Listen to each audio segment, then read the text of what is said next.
everyone, and welcome to this week's edition of the Collection Comic of the Week. In past episodes, a lot of books that I've gone over and reviewed and shown off are books that had a deeply personal meaning where I remember going and getting them with my mom or my grandma or my grandpa, or having a friend pick up the book for me, or a book which was the debut of a series that really meant a lot to me, or sometimes a debut of a character that went on to define a big part of my fandom of comic books. And, well, this week on Collection Comic of the Week, it's none of the above. It's actually the first time I remember a character that I went on to really not particularly care for and get a lot of hate in the circles of the fan base for not enjoying. The book I have chosen for this week is Wolverine and the X-Men, issue number 3. And I love this series. Like, this is a tremendous series. I still have all of my Wolverine and the X-Men books over there, and unless you want to buy me a new house and pay off all my debt and buy me a fancy studio and pay off my car and then buy me a new car to take to my real job, I'm not interested in selling that series. That's how much it means to me. But this particular book is kind of I don't really want to think it's the debut, but it's kind of where you prevalently start seeing Kid Omega. And the friends I had at the time that I talked comic books with just thought that Kid Omega was just the coolest fucking thing ever. He was a snarky, young, little arrogant piece of shit bastard, and oh my god, isn't that just so fucking neat? And I did not think that was neat in any stretch, in any realm. I did not like it. I didn't like it at all. But it was a character that this series needed, and while 10 years ago having to hear that, oh my god,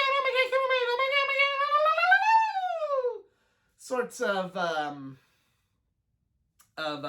fanboying and fangirling for this character that I did not really enjoy, 10 years later, coming back and checking out the first issue where I really remember seeing this character, I'm not going to say he's become a character I enjoy, but maybe my hatred has subsided just a wee little bit. But without any further ado, let's check it out. I mean, this is a funny cover. I'm not going to lie, I'm not going to be that much of a player hater. It really tells you all you need to know. And when I got this book in the mail, I wanted to, I was intrigued. I wanted to know what was going on. And, already with what was previously established, with Logan taking on a significantly new role than what at least I was used to from him as a character, I knew something like this would happen, and I was intrigued to see what would happen. And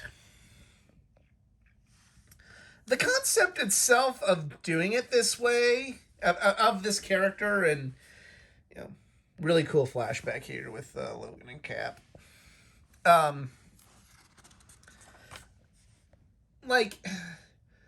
There's nothing necessarily bad about any of this, but I guess it's just I didn't love him. I didn't connect with the character. I didn't really think this is oh my god, this is the coolest thing ever. And when the fan base and everyone around you is going, oh my god, this is the coolest thing ever, maybe it led to more resentment than I would normally have. But, you know, it is what it is. I wish I could tell you what the character was doing now. And, you know, I got all the other books that I was not reading. Well, I was reading Uncanny X-Men, but I sold that collection because I didn't enjoy the run. But, I mean, I appreciate the role that Kid Omega, for 5 superheroes or 1 MODOK, that's, forgot that ad.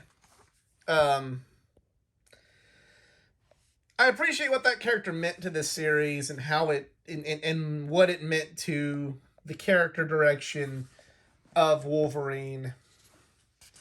That's a really cool shot there, though.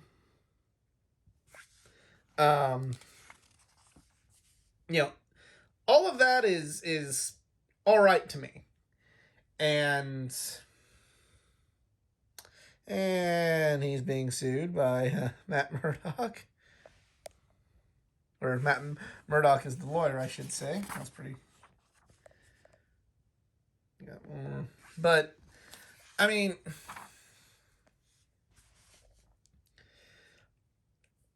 I appreciate the role, but I was definitely not in the, oh my god, this is just, like, so cool. And, like, to this day, characters like him, that was a weird hand placement there for that, but hey now. I don't get behind, and I don't love it, and I know the fandom community is still really, really high on those characters, and I understand. I guess there's just something charming and likable, or something, about those sort of characters.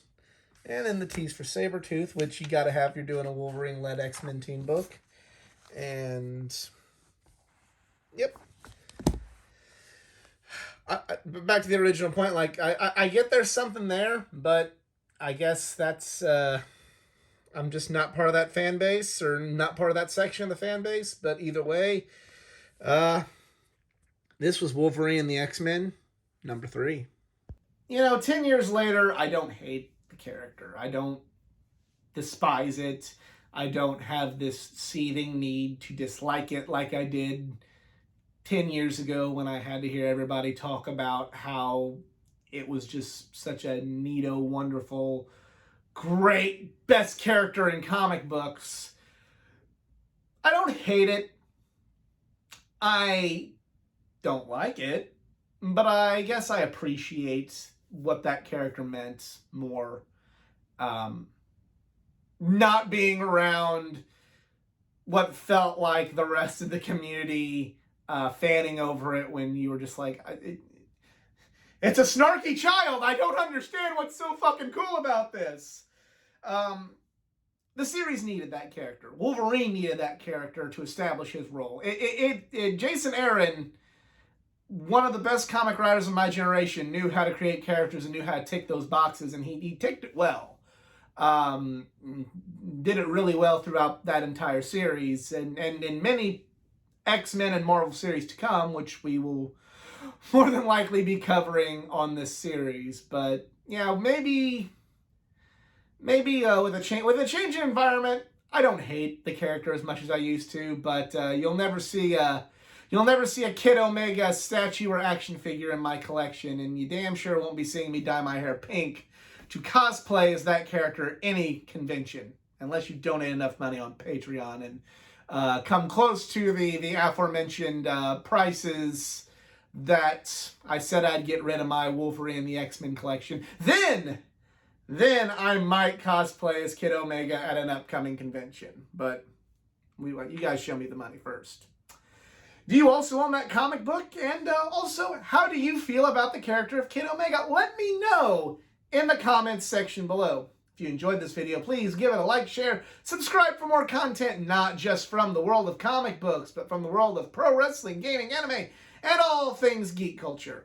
Follow me on my social media pages, facebook.com/athleticgeekA9, Twitter @athletic_geekA9, Instagram @athleticgeekA9. And if you'd like to help this channel out financially, I am on Patreon, patreon.com/athleticgeekA9. If you donate $1,000 to my Patreon, I will consider doing the cosplay. But other than that, I'm out. Y'all be cool. Later.